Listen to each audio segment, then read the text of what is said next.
의식의 경계 저편. 망념 속에서 진심을 찾아냄이 곧 수행이다. 망념을 쫓아버리려고 하면 더욱 솟구칠 것이다. 다만 이건 망념이다라고만 하라. 그리고 개의치 말라. 우리는 수행도 깨달음도 없는 경계에 수행의 터전을 잡아야 한다. 우리가 수행이니 깨달음이니 하는 분별이 분명한 경계에서 선을 행하는 한 스스로 완벽한 평화를 이룰 가망이 없게 된다. 바꾸어 말하면 본래 면목을 굳게 믿어야만 한다.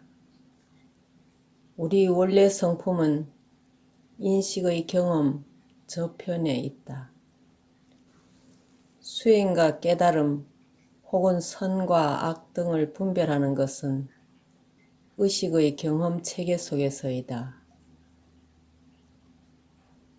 그러나 우리가 원래 성품인 자성을 경험을 통해 알았던 알지 못했던 의식의 경계 저편에 존재하는 어떤 것은 실제로 존재하고 있으며 우리가 수행의 추추토를 놓아야 할 곳은 바로 그곳이다.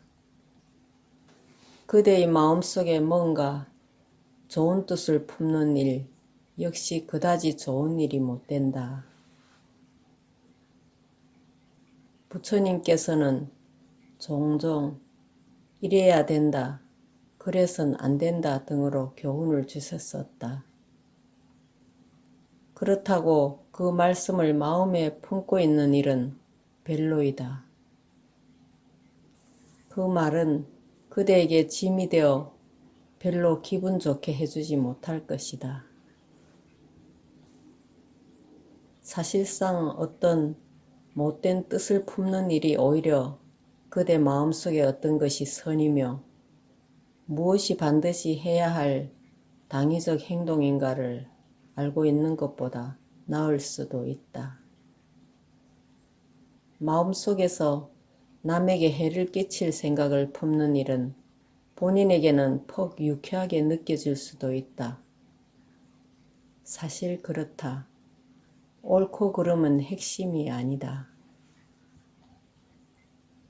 스스로가 평안을 이루느냐 못 이루느냐가 문제이며 거기에 매어 달리느냐 아니냐가 문제이다.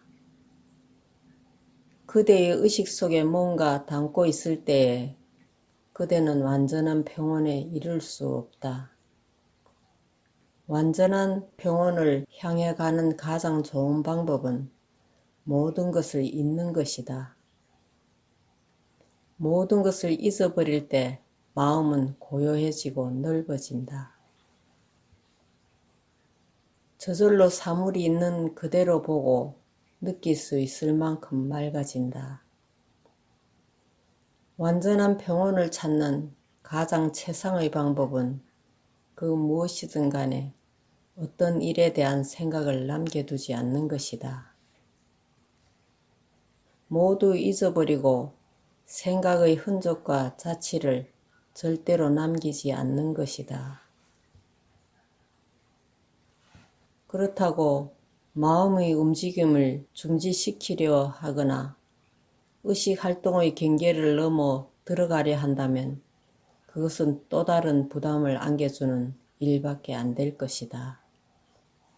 수행을 통하여 마음의 움직임을 중지시켜 보려고 하지만 잘 안 되는데 내 방법이 신통치 못한 모양이다 라고 만일 이런 식으로 생각한다면 그 역시 잘못된 수행 방법이다. 그대의 마음을 멈추게 하려고 애쓰지 말라. 모든 것을 있는 그대로 놔두라. 그러면 모든 일들은 그대 마음속에서 그다지 오래 머물러 있지 않을 것이다. 그것들은 올 때 와서 갈 때 갈 것이다. 그러면 차츰차츰 맑아진 빈 마음이 꽤 오래 지속되곤 할 것이다. 마음이 원래 빈자리임을 굳게 믿는 확신은 수행함에 있어 가장 중요한 요소이다. 경전 속에는 빈 마음을 묘사하는 폭넓은 비유들이 쓰여지고 있다. 때로는 천문학적인 숫자에 비유되기도 한다. 그 뜻은 빈 마음의 크기가 계산을 할 수 없을 만큼 크기 때문에 계산할 생각을 그만두라는 뜻이다.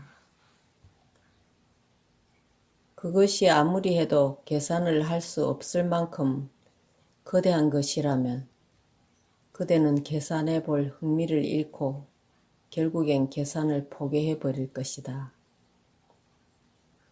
또 이런 식의 묘사는 헤아릴 수 없는 숫자에 일종의 호기심을 일으키게 해줄지 모르며 그런 흥미는 좁은 마음으로 하는 생각을 중지하는 데 도움을 줄 것이다.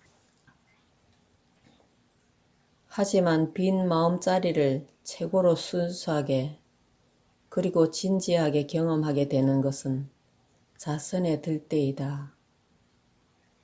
사실상 마음이 비어있는 상태란 마음자리조차 없는 상태면서 부처님이나 육조 해능선사가 체득했던 본 마음 자체이다. 소위 진심, 본각, 본면목, 불성, 공, 이 모든 표현은 마음의 절대 평온을 의미하는 단어들이다. 우리는 육체적으로는 쉬는 방법을 알고 있다. 그러나 정신적인 휴식 방법은 잘 모른다. 잠자리에 누워서도 마음은 여전히 바쁘다. 심지어 잠을 자면서도 마음은 꿈을 꾸느라 바쁘다. 우리의 마음은 항상 격심한 활동 상태에 들어있다. 매우 안 좋은 현상이다. 우리는 생각하는 마음, 바쁜 마음을 버릴 줄 알아야 한다.